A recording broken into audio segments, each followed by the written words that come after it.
नाज़रीन, रुपया पैसा में आपको खुश आमदीद कहते हैं। शहर में अजीब सी खलबली मची हुई है। शहर कराची के अंदर लोग बहुत ज़्यादा परेशान हैं। बात यह है कि जब से फ़ैसला आया है तजावुज़ात ख़त्म करने का, तो हर शख्स ही किसी न किसी तरीके से कहीं ना कहीं पर, हर शख्स के माने ये हैं कि जनरल टर्म के अंदर कुछ छोटी मोटी वायलेशन तो करता ही रहा है। जिसका घर था उसने कहीं एक आधा कमरा बना लिया, किसी ने छत डाल ली, और इसके अलावा आपको पता है जो लोग कमर्शली इस शोबे से मंसूब होते हैं वो भी कोशिश करते हैं कि यार थोड़ा मुनाफा ज़्यादा हो जाए, कहीं एक आधा कोई फ्लैट ज़्यादा बन जाए, कोई पेंट हाउस बन जाए, कोई पानी की टंकी के साथ एक कमरा बन जाए। जिसके पास ज़मीन मौजूद है किसी और काम के लिए वो उसको किसी और काम के लिए इस्तेमाल कर ले। आखिर शहर की आबादी बड़ी तेज़ी से बढ़ती रही है, ज़रूरत भी बढ़ती रही है, और हमारे मुल्क के अंदर जो ख़राब माशी पॉलिसियाँ रही हैं उसकी वजह से रियल एस्टेट की गलत प्रोजेक्टेड कीमत भी आ गई है। अंग्रेज़ भी आकर हंसते हैं कि एक ऐसा मुल्क, एक ऐसा शहर जहाँ पर सफाई नहीं है, पानी मुयस्सर नहीं है, बेसिक ज़रूरियात नहीं है, बड़ी बड़ी सड़कों के बीच में गड्ढे हैं, और जनाब हालत बहुत ज़्यादा ख़राब है। एयर क्वालिटी बिल्कुल थर्ड क्लास, वाटर क्वालिटी के अंदर इंसानी फुजला पानी के अंदर निकल रहा है। मैं नहीं कह रहा भाई, ऑब्जर्वेशंस हैं। और उसके बावजूद रियल एस्टेट की प्राइसेस जो हैं वो तरक्की याफ्ता मालिक के बराबर हैं।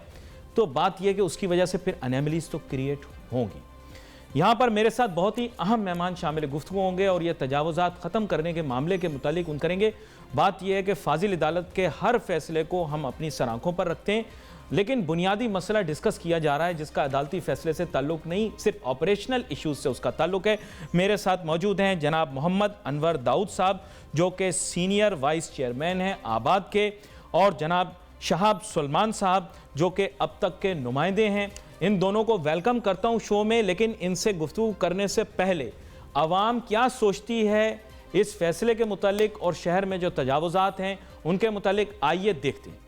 जिन लोगों ने पैसा लगाया है तो वो इदारों ने उनको इजाज़त दी थी तो उन्होंने बनाया है, तो उन इदारों के भी KMC KDA सबके खिलाफ कार्रवाई करी जाए। सब गलत है। जो पहले की बिल्डिंगें बनी हुई जिन्होंने बनाई थी, जो बिल्डर थे पुराने, तो वो उन्होंने जो है ना इसका बेड़ा गर्क भी किया। जिन लोगों ने बनवाया इजाज़त दी है उनको पकड़ा जाए, फिर ये गलत है बिल्कुल। करप्ट लोगों को पकड़ा जाए जिन्होंने ये कानून पास करके और ये बिल्डिंगें इन्होंने बनाई, अपनी जेब गरम करी। जिन इदारों ने दिया उन इदारों के खिलाफ एक्शन हो। अब ये तामीरात हो गई, इनको तोड़ने से तो कोई फ़ायदा नहीं है।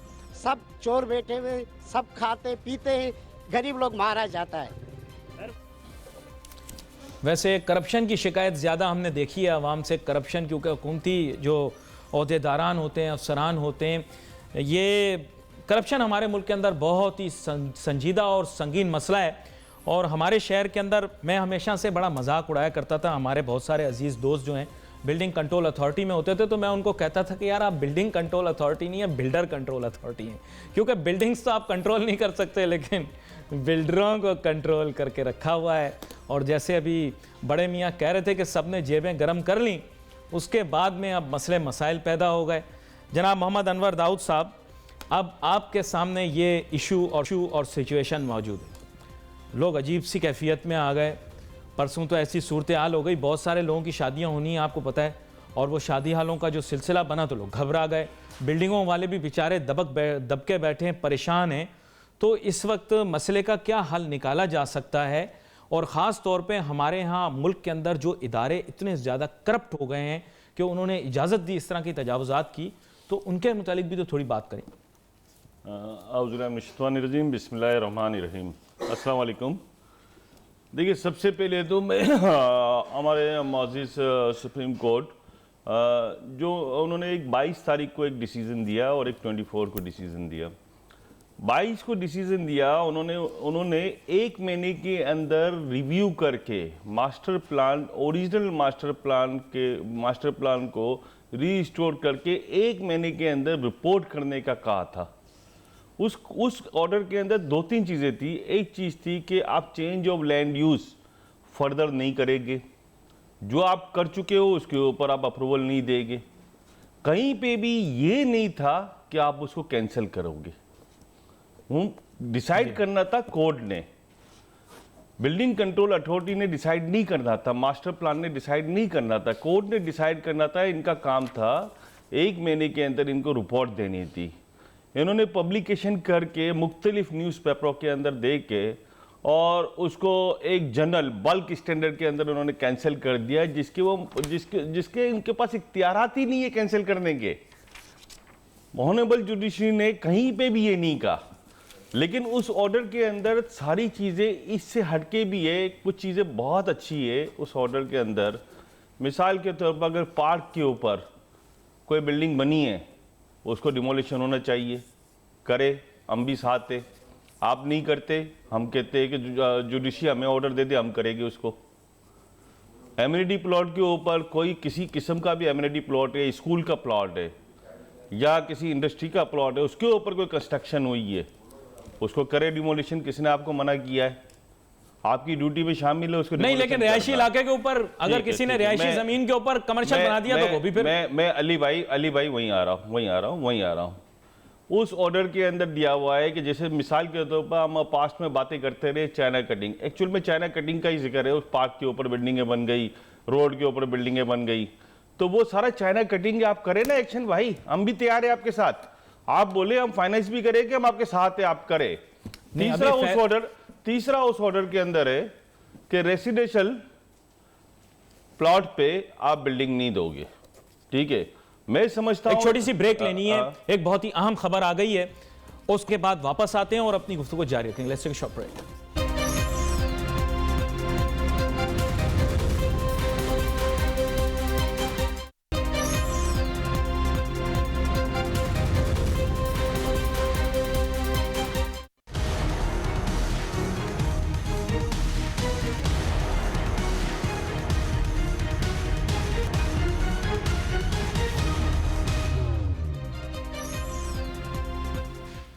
नाज़रीन वेलकम बैक। शहर में तजावज़ात के मुतालिक गुफ्तगू हो रही है। शाह सलमान साहब हमारे नुमाइंदे हैं अब तक के, इनके पास जाते हैं, अब इनसे जानने की कोशिश करते हैं। जनाबे वाला, शहर में अगर आप देखें तो शाह सलमान साहब सिर्फ एक जाविया तो पेश नहीं करना चाहिए। शहर का जो हाल हुआ है तजावज़ात की वजह से, एनक्रोचमेंट्स की वजह से, नाजायज़ तौर पर कंस्ट्रक्शन की वजह से, उसकी वजह से शहर आज एक कंक्रीट जंगल बन चुका है, जहां किसी भी बेसिक यूटिलिटी की अवेलेबिलिटी इस वजह से भी नहीं है क्योंकि बेहंगम कंस्ट्रक्शन हुई है। इसके बारे में भी तो बताएं, इस फैसले की कुछ अहमियत भी तो है। बिल्कुल नासिर, इस फैसले की बहुत ज़्यादा अहमियत है कि अगर किसी 240 गज के रेजिडेंशियल प्लाट के ऊपर अगर 20 लोग एक ख़ानदान के रहते, वहाँ पर जो है वो शहर के अंदर मल्टीपल स्टोरीज़ खड़ी करके वहाँ पर 200 और 150 लोगों को बसाया गया, और उन 200 और 150 लोगों का बर्डन जो है उस एरिया के इंफ्रास्ट्रक्चर पे आया है। सीवरेज उबल रहा है हमारा, रोडें हमारे लिए नाकाफ़ी होती जा रही हैं, ट्रैफिक जो है वो हम दफ्तर से निकलते हैं तो घर 1 घंटा लग जाता है। मेन शारा फैसल भी जो है वो कमर्शलाइज हो चुकी है, जो कि शहर की अहम शारा फैसल वे आउट है, और उसको कमर्शलाइज कर दिया गया हैरानकुन तौर पर। इसी तरह शहर की दीगर सेंट्रल जाने वाली शारा पाकिस्तान है, वो भी कमर्शलाइज है, उसकी सर्विस रोड मौजूद नहीं है, कुछ जगहों पे बची हुई है, तो वहाँ पे और सर्विस रोडों का हाल आपने देखा होगा शाह साहब, मोटरसाइकिलें पार्क हुई हुई हैं, सत्यानाश हुआ हुआ है, कचरा पड़ा हुआ है, गाड़ी चलाने तक की जगह नहीं है शारा, इवन ऑन शारा फैसल जो सर्विस रोड है। ऐसे ये सर्विस रोड जहाँ पे होती है वहाँ के रेजिडेंशियल प्लॉट के ऊपर शादी हाल बना दिया जाता है। लगता है ऐसा है कि सर्विस रोड शादी हाल की पार्किंग के लिए बनी हुई है। और एक पाकिस्तानी शादी बहुत करते हैं, दूसरा ट्यूशन बहुत लेते हैं। सर, कौमी खजाने को पैसा नहीं दिया जाता, कमर्शियल प्लॉट खरीद के शादियाल बनाए, कैपिटल वैल्यू टैक्स पे करें, लेकिन रेजिडेंशियल प्लॉट पे ही बनाया जाता है हैरानकुन तौर पर, ताकि सर्विस रोड खाई जा सके।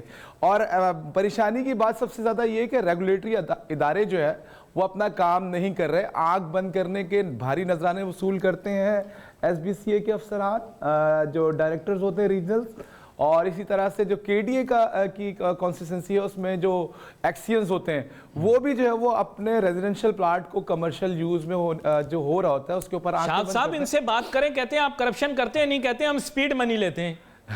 नहीं है, ओवर स्पीड मनी है, स्पीड मनी नहीं है। हैरानकुन तौर पर कुछ दिनों पहले इन्होंने SBCA ने मुजाहरा किया कि हमारे इंक्रीमेंट किए जाएं और ग्रेड बढ़ाए जाएं। मेरी 25 साल की लाइफ में मैंने पहली बार देखा है कि SBCA के अफसरान कह रहे हैं कि मेरा ग्रेड बढ़ाया जाए। उनसे जब बात की जाती तो वो ये कहते थे कि हमें ग्रेड बढ़ाने की या तनख्वाह बढ़ाने की ज़रूरत नहीं है।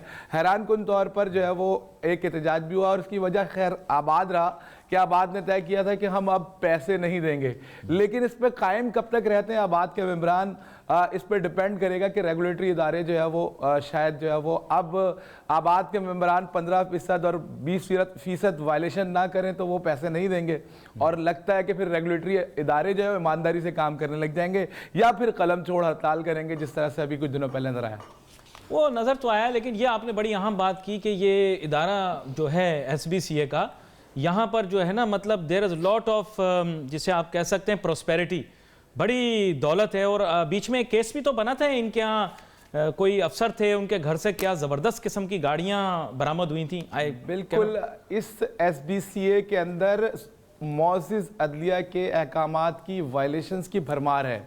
नॉन कैडर अफसाद मौजूद हैं, बी जिन्होंने बैचलर इन इंजीनियरिंग किया हुआ था वो नहीं है, DAE और BTech के लोग बैठे हुए हैं, और वो के जो कि मौजूद अदालत के अहकामात की खिलाफ वर्जी है। इसी तरह से सबसे ज्यादा खुश जो है ना, वो बिल्डिंग कंट्रोल अथॉरिटी के ड्राइवर रहते हैं, और खास तौर पे वो कहते हैं हमारी अच्छी अफसर के साथ ड्यूटी लगाओ, फिर वो गेट के बाहर खड़े होकर ग्राहक पकड़ रहे होते हैं। खैर, यहां पर मैं थोड़ा सा चाहूंगा कि इसके ऊपर ऑब्जर्वेशन अनवर दाऊद साहब की भी ले लें। शाह साहब ने जो चीज़ हाईलाइट की है, सर बड़ी वायलेशंस हुई हैं, अफसरान की जानिब से भी हुई हैं, और उन्होंने जैसे मंतक पेश की है कि सर कैसे ऐसे बेहंगम कंस्ट्रक्शन अलाउ की जा सकती है। ये तो ऑनरेबल सुप्रीम कोर्ट का बहुत, जिसे कहेंगे, विजन वाला फैसला है कि इस शहर से तजावुजात खत्म की जाएं। जब दूसरों की टूट रही थी तो आप लोगों को बुरा नहीं लग रहा था, जब अपनी बिल्डिंगों में बात आ गई तो ठीक है। एम्प्रेस मार्केट टूट रही थी, लोगों का रोजगार जा रहा था, आप क्या कोई बिल्कुल होना चाहिए, अब जो है बुरा लग रहा है, क्यों? देखिए, मैं सबसे पहले तो आपको मैं एक चीज सिर्फ बता दूं, आपको एक चीज तो समझनी होगी ना कि लीगल और इलीगल दोनों में फर्क है जी। दोनों एक चीज तो नहीं हो सकती ना। जो लीगल है वो लीगल रहेगा, जो इलीगल है वो इलीगल रहेगा। रेजिडेंशियल को कमर्शियल बना के देने वाली वही बात है कि वो कौन से वजीर थे जो सेब को केला और केले को सेब कहते थे, तो वही बात। देखिए मेरी बात सुने, आपको थोड़ा समझना पड़ेगा। यहाँ पे मुख्तलिफ मीडिया के अंदर टॉक शो होते हैं, वो एक ही बात कर रहे हो कि रेगुलाइज कर दे, रेगुलाइज किस चीज का रेगुलाइज कर दे भाई? आपको जरा समझे, ये पहले 6 रोड हमारे यहाँ पे 26 रोड कमर्शियल डिक्लेयर की गवर्नमेंट ने की, किसी आबाद ने नहीं की, ना किसी पब्लिक के नुमाइंदों ने वो रोड डिक्लेयर की। बिल्डर्स की थी। देखिए मुझे अगर पूरी बात, अगर आप पूरी बात करने देंगे तो आपकी मेहरबानी होगी, को जो है वो कमर्शलाइज करने का, अगर आप मुझे पूरी बात करने देंगे तो मेहरबानी होगी आपकी। शाह साहब एक जुमला ये कह दें, फिर उसके बाद में आप मुझे पूरी बात, अभी मुझे टाइम चाहिए, पूरी बात करने दे प्लीज, ठीक है। ये रोड पहला सजेशन आया 1978 के अंदर, 13 अप्रैल को 1978 के अंदर पहला एक सजेशन आया कि 6 रोड है, इसको कमर्शियल कर दिया जाए, क्योंकि आबादी बढ़ रही है, पॉपुलेशन बढ़ रही है। उस वक्त का विजन था कि हमें वर्टिकल ग्रोथ में जाना है। ये एक बेस्ट सिचुएशन थी कि हमें इस शहर को, आपको कहाँ ले जाना है। आपके पास महदूद वसाइल है इस शहर को संभालने के। अगर आप इस शहर को यहाँ से हैदराबाद मिला दे, वहाँ से ठट्ठा मिला दे, यहाँ से हब मिला दे, तो आप इसको काबू तो नहीं कर सकते, इसके ऊपर काम तो नहीं कर सकते। तो आपको वर्टिकल ग्रोथ पे जाना है, जो आपके पास बेस्ट सिचुएशन थी। दुनिया भर में यही होता है भाई। वर्टिकल ग्रोथ जो पसंद नहीं थी ना, वो थी शहरी को नहीं पसंद थी, और अर्दशीर कावस जी साहब को पसंद नहीं थी। तो ले, जब तक वो हयात थे आप लोग नहीं कर सके। देखे सुन ले, वो नहीं, उनकी दुनिया के जाने से पहले ये काम हो गया था। जरा सुन ले, पूरी बात सुन ले, आपकी मेहरबानी होगी, ठीक है। 1978 में ये एक प्रपोजल आया। 1980 के अंदर एक करारदाद पास हुई, करारदाद नंबर था 220, जो 11 मई 1980 को एक करारदाद पास हुई 6 रोडों को कमर्शियल करने के लिए। मैं 80s की बात कर रहा हूं, 2003 की बात नहीं कर रहा हूं सर। मान गए इसके बाद सुन ले ना, इसके बाद सुन ले। इसके बाद मुख्तलिफ रोड के ऊपर, ये 6 रोडों के ऊपर कमर्शलाइजेशन शुरू हुई। 2003 के अंदर एक पॉलिसी बनी, नेमतुल्लाह खान साहब हमारे एक हॉनेस्ट नाजिम आए थे, जिन्होंने एक, आज भी वो जो है ना, वो एक हॉनेस्ट इंसान है। उन्होंने एक पॉलिसी दी, अगर उनके विजन के ऊपर काम पूरा हो जाता तो ये शहर की हालत कुछ और होती। अब जरा सर उसका बैकग्राउंड, थोड़ा सा आपने जो बात की ना सर, आप सर प्लीज देखें, मेरी बात सुने। बात आप सारी कर लेंगे, आप लोग तो 1 साल से कहते आ रहे हैं, बात ही उसकी वजाहत कर दूं। ये इशू मुशर्रफ साहब ने रेज किया था बिल्डरों के कहने पर। शौकत अजीज साहब ने यहां से कराची बिल्डिंग कंट्रोल अथॉरिटी के चीफ कंट्रोलर को अपने सामने बुलाया था। जनाब मोहम्मद मियां सुमरो ने भी माजी में इसमें कोशिश की, अभी वजीर हैं, आप चाहें तो उनसे मालूमात भी की जा सकती है। इस पूरे रेगुलराइजेशन को जो है आगे ले जाने के लिए और कराची की तामीराती तरक्की के लिए पूरा प्रोग्राम मुफस्सिल था। इसमें नाजिम नेमतुल्लाह साहब का किरदार बहुत ही छोटा था, सिवाय ये कि मुशर्रफ साहब हर वक्त कहते थे ये मेरा चैंपियन है, ये बिल्कुल आजाद है, बेस्ट है। देखिए मेरी बात सुने, अगर आप थोड़ी सी 5 मिनट सब्र कर लेना तो मैं आपको सर थोड़ा प्रीव्यू हूं इस बात से, इसलिए आपको बता दिया। मैं आपको बता रहा हूं, आप चाहें तो क्रोनोलॉजी भी बताएं। देखिए उसकी एक पॉलिसी थी, उन्होंने ये इसके ऊपर एक कमर्शियलाइजेशन की पॉलिसी दी। आप सुने मेरी बात सर, रजिस्टर्ड देखें ना सर, सिर्फ आपके पास शाह साहब तड़प रहे हैं बात करने के लिए। नहीं, 2 मिनट चाहिए, 2 मिनट में खत्म कर दूंगा, मैं 2 मिनट में खत्म कर दूंगा। उन्होंने आपको एक पॉलिसी दी, उसके फंड जनरेट करने थे, उस फंड जनरेट से सिटी को बेहतर इंफ्रास्ट्रक्चर देना था। 8,100 रुपये एक फीस रखी गई पर यार्ड, उसके 37.5% उस टाउन के पास जाने से, सुन ले 37.5% एक उस टाउन को देना था, 27%, 27.5% वो दूसरे टाउन सर, को मुझे देना था छोटी सी ब्रेक लेनी है। सर ब्रेक लेनी है, देखें ब्रेक भी लेनी है मुझे। सर मुशर्रफ साहब प्रोग्राम देख रहे हैं और ब्रेक के दौरान भी मैं कोशिश करूंगा कि किसी तरह उनसे राब्ता हो जाए, क्योंकि वो प्रोग्राम देखते हैं और शौकत अजीज साहब तो मुशर्रफ साहब को भी नहीं पहचानते, तो शायद वो बात मानने से इनकार कर दें। छोटी सी ब्रेक लेते हैं, वापस आते हैं, अपनी गुफ्तगू जारी रखें।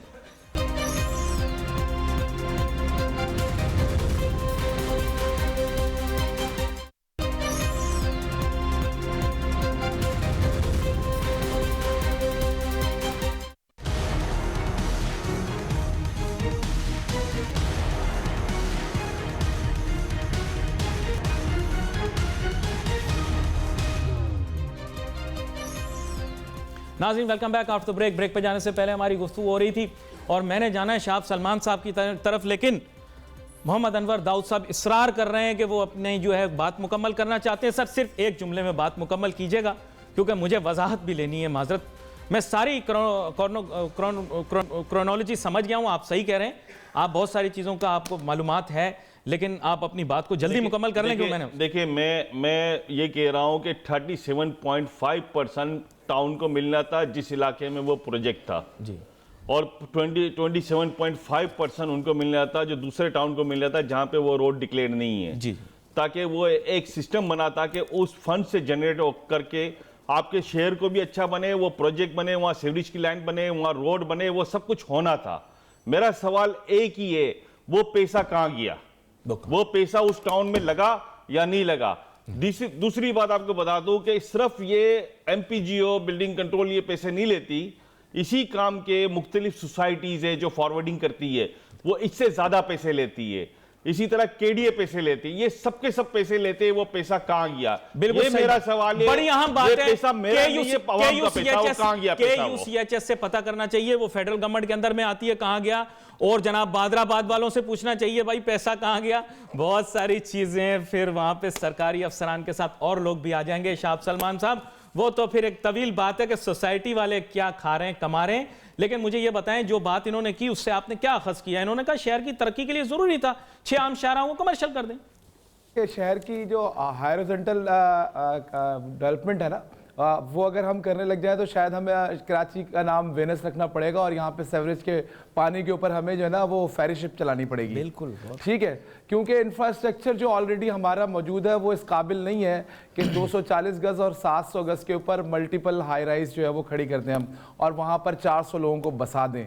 तो फिर हमें जो वो पाइचें उठाकर सीवरेज के पानी में पाँव रख के चलना पड़ेगा या फिर फेरी सर्विस शुरू करनी पड़ेगी। दूसरी बात ये कि जो कमर्शियल प्लाट के ऊपर कमर्शियल कंस्ट्रक्शन नहीं की जाती, रेजिडेंशियल पे करते हैं, वो कंप्लीट करने के बाद उनको उसका स्टेटस तब्दील करवाते हैं। उसकी वजह यह है कि सबसे ज्यादा हिट करते हैं कराची वाटर बोर्ड को। ये कराची वाटर बोर्ड का कमर्शियल के कनेक्शन के रेट कुछ और होते हैं, उस पर वैल्यू कैपिटल वैल्यू टैक्स कुछ और होता है और रेजिडेंशियल पे कुछ और होता है, और इसके सिर्फ नजराने देकर जो है वो इसको रोका जाता है और जो है वो कंस्ट्रक्शन जारी रहती है। आप रेजिडेंशियल का वाटर कनेक्शन लेते हैं, वाटर बोर्ड को हिट करते हैं, अरबों रुपए का खसारा पहुंचाया है इन लोगों ने जो कमर्शियल प्लॉट्स पे प्लॉटिंग नहीं करते, रेजिडेंशियल पे कर रहे होते हैं। और इसी तरह से सिर्फ 26 और जो रेगुलाइज शाहराएं हैं उनके ऊपर सिर्फ जो है वो कमर्शियल कंस्ट्रक्शन नहीं है, बल्कि बहुत सी ऐसी शाहराएं हैं जिनको जो कि पहले वाले मास्टर प्लान के अंदर 150 फीट चौड़ी थी और जो वो 2003 की वो रेगुलेशन है, एक फैसला भी है कि जनाब 150 फीट चौड़ी रोड के ऊपर जो है वो लिमिटेड कमर्शियल कंस्ट्रक्शन की इजाज़त होगी। होती वो 70 फीट चौड़ी रोड है, लेकिन उसके ऊपर भी कमर्शियल कंस्ट्रक्शन अलाउ कर दी जाती है एसबीसीए और केडीए की जानिब से। केडीए कटिंग करता है 120 गज और 240 गज की। अच्छा शाह साहब, यहाँ पर मैं बड़ी एक अहम आपको मजेदार बात बताता हूँ। बात यह है कि सबसे ज्यादा मजे जो लिए हैं ना लोगों ने, वो जिया दौर में लिए हैं। जियाउल हक साहब एक जमाने में सदर हुआ करते थे पाकिस्तान के, तो उनके दौर में एक मैंने सुना है कि साबिक वजीर आला के दौर में वो जनाब कराची में लूट सेल लगी प्रॉपर्टी की, और वो मजे आए जनाब। आप देखें शहर जो इतना वसी और रीज हो गया, इतना कुछ उन्होंने बेचा। तो ये बड़ी अहम गुफ्तगू है। लेकिन बात यह कि इसके लिए हम जिम्मेदार आबाद को या बिल्डर्स को तो नहीं ठहरा सकते शाह साहब। यहाँ पर तो बात है अफसरान की, उन्होंने गलत काम किया ना। ये तो बिल्डर तो कमर्शियल काम करना चाहते हैं, जो मुनाफा दिखेगा वहां पे काम करेंगे। देखें, बिल्डर्स की हमेशा गुड लक रही है, हर फर्द इनकी बात मानता है। 26 शाराएँ उठाकर कमर्शलाइज कर दी गई। कोई भी मिनिस्टर जो है वो आवाम के पास नहीं गया कि पानी जो है वो नहीं मिल रहा है, लेकिन आबाद के दफ्तर ज़रूर गए और कहा कि मैं इस रिज़ाइन कर दूंगा, लेकिन कमर्शलाइज जो है वो कंस्ट्रक्शन को हाथ नहीं लगाऊंगा। और मौक़िफ़ इख्तियार ये किया है कि जी अवामी बंदा हूँ मैं और आवाम के अगेंस्ट नहीं जाऊंगा। लेकिन मैं ये रिक्वेस्ट करूंगा वज़ीर बल्दियात से कि इन तमाम जो कमर्शलाइज बिल्डिंग्स हैं, इनसे जो है ना वाटर बोर्ड के पैसे वसूल किए। ये बड़ी अहम बात आपने की, लेकिन मैं एक चीज की निशानदेही करता जाऊं। मीडिया के ऊपर बहुत ज्यादा एक्टिव रहने वाली एक तंजीम थी शहरी CBF। आज मैं उनके खिलाफ कोई बात नहीं करूंगा, मैं सिर्फ उनको ये कहूंगा कि आप अगर सोचते कि ये सारा जो आप शोर शराबा कर रहे थे और रोज वो इवनिंगर के अंदर आप जो बिल्डरों के खिलाफ खबरें छाप रहे थे, और अर्दशीर कावस जी साहब अब दुनिया में नहीं रहे, मैं मुतालिक उनका कोई बात नहीं करना चाहता, अगर वो ना घोंटते गला, उसके बजाय थोड़ी देर बैठकर प्लान और पॉलिसी बना लेते वर्टिकल कंस्ट्रक्शन की, तो आज ये दुश्वारी ना होती। उनके बड़े ब्रिलियंट माइंड्स हैं, लेकिन उन्होंने चूंकि बिल्डरों को बहुत अरसा काम नहीं करने दिया, तो इसका नुकसान इस शहर को हुआ। They should think about it as a think tank. Anwar Dawood साहब, मैं नहीं चाहूंगा कि आप उनके मुतालिक बात करें, लेकिन बात यह कि जब आप गला घोंटते हैं वर्टिकल कंस्ट्रक्शन का, तो फिर मैं आपकी बात तस्लीम करने के लिए तैयार हूं कि वक्त के साथ साथ आबादी बढ़ेगी, जरूरत बढ़ेगी। देखिए, मैं पहले जो है ना शाह जो है आपके रिपोर्टर जो बात कर रहे हैं वो पता नहीं किस लॉजिक में बात कर रहे हैं। मेरी उनकी बातें जो यहाँ पे प्रैक्टिकल सिनेरियो है उनसे बिल्कुल हट के बात कर रहे हैं। 240 गज के ऊपर मल्टी स्टोरी की बात कर रहे हैं, ऐसा है ही नहीं। मैंने अपनी गुफ्तगू में देखिए मेरी बात सुन ले, पहले बात सुन ले। मैंने आपको बीच में कुछ नहीं बोला, मैंने आपकी सुकून से बात सुनता हूं मैं। बात यह है कि आप जो बातें कर रहे हैं ना, आपने मेरा पहला लफ्ज नहीं सुना है। मैंने कहा लीगल और इलीगल दोनों में डिफरेंट करना होगा। आप जो बातें कर रहे हैं वो लोग हैं जो इलीगल काम करते हैं, 240 गज के ऊपर, 120 गज के ऊपर, गलियों के अंदर, स्ट्रीट के अंदर जो बिल्डिंगें बनाते हैं, आप उसकी बात करते हैं। उसके खिलाफ आबाद भी है। मुख्तलिफ फोरम पे उनके लिए आवाज उठाते हैं कि उनके खिलाफ एक्शन ले, लेकिन हमारी आवाज नीचे ही दब जाती है। अभी हम इतने पावरफुल नहीं हुए कि हमारी एक आवाज के ऊपर उनके खिलाफ एक्शन हो जाए। उसे हम कहते हैं पोर्शन। दूसरी माफिया है चाइना कटिंग वाले, उसके खिलाफ भी हम आवाज उठाते, लेकिन नहीं जाती। जहां तक शहरी की आपने बात की, शहरी तंजीम की, उन्होंने इस चेंज ऑफ लैंड यूज जब ये 2003 में हुआ तो एक उन्होंने केस किया कि इस रोड के खिलाफ हाई कोर्ट के अंदर, वहां पे उनके खिलाफ फैसला आया, सिटी काउंसिल के हक में फैसला आया कि ये रोड सही कमर्शियल हुई है। इसके बाद वो सुप्रीम कोर्ट तक 5 बेंच के अंदर एक डिसाइड हुआ, इनका ही केस, शहरी का केस, वो भी यही था कि चेंज ऑफ लैंड यूज जो कमर्शियल रोड की जा रही है उसको उन्होंने चैलेंज किया। 5 बेंच थे, इफ्तिखार चौधरी की सरबराही में वो 5 बेंच ने काम किया और उन्होंने इसका ऑर्डर दिया कि ये रोड बिल्कुल सही कमर्शियल हुई है। हमारा कहना ये है कि जो 26 रोड कमर्शियल हुई है वो आबाद ने या किसी और तंजीम के कहने पे नहीं हुई है। गवर्नमेंट ने एक मास्टर प्लान को देखते हुए, अपनी पॉपुलेशन को देखते हुए, वर्टिकल ग्रोथ पे जाते हुए उन्होंने ये 26 रोड कमर्शियल की। उन्होंने एक पॉलिसी दी, आबाद हो या दूसरे बिल्डर हो, उन्होंने उस पॉलिसी के ऊपर फाइनेंस किया। हमारा क्या कसूर है, मुझे ये बताएं। वो 26 रोड गवर्नमेंट ने की ना। बताएं शाह साहब, इनका आप मुझे कसूर क्या है? बताएं, इन्होंने बताया किसी- कसूर इनका किसी- नहीं है। किसी देखिए, इंडियन आबाद गवर्नमेंट ने या हमेशा ईरानी गुड लक गवर्नमेंट रही है ने तो आबाद नहीं की। की ना वो 26 बिल्कुल 26 सही रोड है। कमर्शियल। आबाद की हमेशा गुड लक रही है, हर गवर्नमेंट इनको सपोर्ट करती आई है। 2003 के अंदर रहमतुल्लाह साहब ने भी जो है वो उनको 26 रोड कमर्शलाइज करके दिए। आई कैप वाला रोड जो कि 600 गज का भी नहीं है और उस पर बड़ा मोमेंटम है, 3 तलवार बनी हुई है, उसको जो है वो कमर्शलाइज कर दिया गया और उस पर हाई राइज खड़ी कर दी गई और वो 3 तलवारें जो है वो अब करीब से जाके 10 फीट से नजर आती हैं। उसका एक पोर्शन ठीक है? कंटोनमेंट, हाँ, मतलब कंटोनमेंट का भी इस तरफ भी है, डिवाइडेड है। वो हमारे पास भी है, हमारे केएमसी के पास भी है। लेकिन ये कि गुड लक है और अभी भी सईद गनी साहब इनके साथ हैं। सईद गनी के खिलाफ जो है वो एक साहब कोर्ट गए और उन्होंने कहा है कि ये कंटेम्प्ट ऑफ कोर्ट कर रहे हैं और आबाद को मेरे ख्याल में अपना प्रॉस्पेक्टस बहुत अच्छा है। इनको ये छोटे बिल्डर्स बदनाम कर रहे होते हैं और वायलेशन करते हुए मुकम्मल नहीं तो इन्होंने वजाहत कर दी ना कि ये इलीगल एक्टिविटी को सपोर्ट नहीं कर रहे। नहीं, सपोर्ट खुल के सपोर्ट नहीं करना होगा, इनको एक्शन लेना होगा क्योंकि हर कोई इनकी सुनता है। वजीर बल्दियात इनकी सुनते हैं और फौरन गए, 8 घंटे बाद चले गए थे। और ये तो सिर्फ 15-20% की वायलेशन करते हैं, इससे ज़्यादा नहीं करते। प्लान के मुताबिक 15-20% चल जाती है। फर्स्ट फ्लोर पे जो है वो दुकानें बना देते हैं, पार्किंग कर देते हैं। लेकिन ये कि आबाद को अपना किरदार अदा करना पड़ेगा। आबाद जो है वो इस शहर के स्टेक होल्डर है, उसको इस शहर को बनाना चाहिए और शहर के बिल्कुल बाहर निकल जाए। 20 किलोमीटर पे एक बहुत बड़ा प्रोजेक्ट है जिसके ऊपर केस लगा हुआ है, आप उस प्रोजेक्ट को रिव्यू करें जाके। भाई पीर बाबा पहले ही बहुत तंग है, उनको छोड़ दें। पीर बाबा बहुत तंग है, वो हॉरिजॉन्टल एक्सपेंशन है और हम वर्टिकल पे जाकर बहुत खतरनाक सूरत से दो चार होंगे। शहरी की इस बात पे उस काउस जी की मैं हिमायत करूंगा कि उन्होंने कहा था कि एनवायरमेंटल प्रॉब्लम हो रही है और बिल्कुल सही कहा था ये बात। बिल्कुल ये बात आपने बड़ी अहम की, एनवायरनमेंट को वॉच करना बहुत जरूरी है। एक मैं आपको बात कर दूं कि आप ओरिजिनल को अच्छा कह रहे, मेरी नजर में वो इस वक्त हमारे मसाइल का हल नहीं है। हमारे मसाइल का हल ये, हमारे पास लैंड नहीं है। इस शहर के अंदर लैंड नहीं है इस वक्त। इस शहर के ऊपर जितना आप वर्टिकल ग्रोथ पे जाओगे आप इस शहर को संभाल सकोगे। अच्छा, और जाते जाते आपसे नहीं दाऊद साहब, आपसे एक चीज पूछनी बड़ी अहम, और मेरे ख्याल शाह साहब से पूछ लूंगा चंद सेकंड के अंदर।